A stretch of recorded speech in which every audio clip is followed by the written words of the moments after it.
So last week, when I saw The Mandalorian and Grogu, I'm saying that to piss people off, I know it's Grogu, but what was pissing me off about that movie, first of all, it was a fun movie, and you can go to my review for that.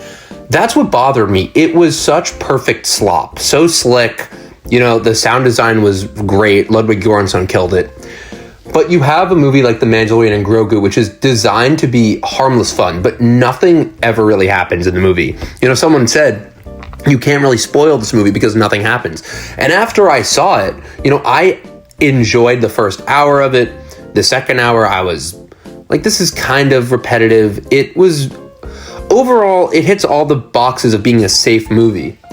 That's the issue, and that's the issue that I'm still finding. You know, I haven't seen Backrooms yet, but Backrooms just dropped, and it's replacing all of the Mandalorian and Grogu showtimes, which is very interesting because it's 1 week later, and Mandalorian and Grogu, which should be raking in all the box office money, it's a Star Wars movie, that is, you know, skirted off to the back, like to the actual Backrooms. Backrooms is in 4DX. It's in RPX. Theaters are upcharging people to go see Backrooms because people care more about that than Star Wars.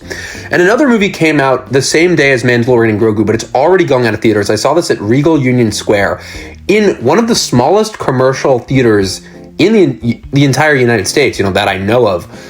Regal Union Square is auditorium number 5. It's so small. There's about 20 seats. And I wanted to see a movie Saturday night. I wanted to see Backrooms, but I'm waiting. One of my friends wants to see Backrooms, so I said I'd wait. And I went to go see I Love Boosters, the new movie by Boots Riley.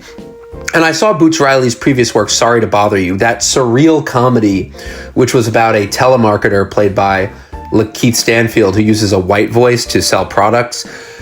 I think Boots Riley is a fantastic filmmaker. I remember seeing Sorry to Bother You when it came out, and I really loved his style. You know, he's very unique, very meta. His style is just very, very new and original. This is exactly the opposite of a movie like The Mandalorian and Grogu.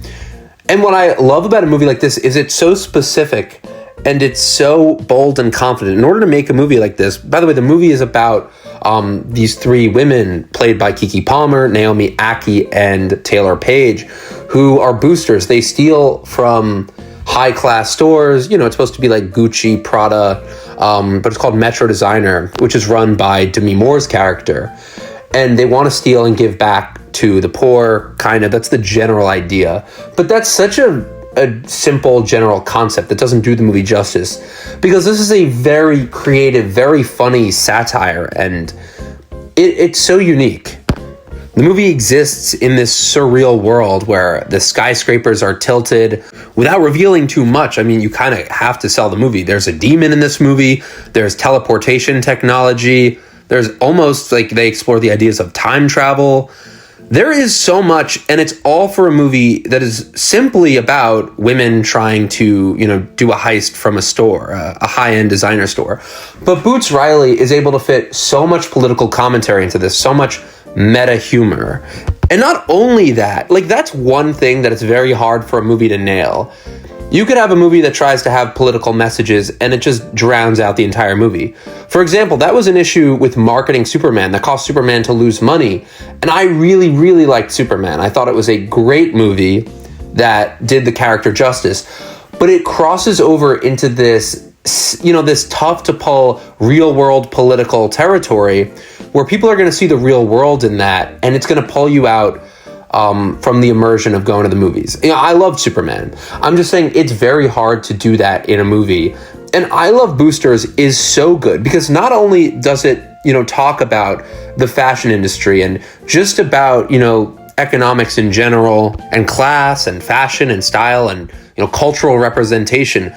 There's so much this movie is saying, but it isn't just saying that. A movie is extremely lazy when it's just telling you its political messaging. I prefer a movie like this, or like Eddington, you know, Ari Aster's movie, which was a very dark, weird, plot-driven movie that parodied, you know, both sides of the political spectrum. So for this movie to exist, where, you know, it's a very political message, and it's very, you know, culturally relevant, it's so funny, it's so creative. It's an extremely bold film with such great creative choices. There's stop motion animation in this movie. The world building in this film is fantastic. You know, another movie that comes to mind is One Battle After Another, which, you know, has a more epic scope, sure, but they're both films that deal with these heavy political and cultural themes, you know, very important themes, but it manages to tie those themes into something that can pass for entertainment. But it's very good entertainment. It's very clever and creative. The costume design in this is great.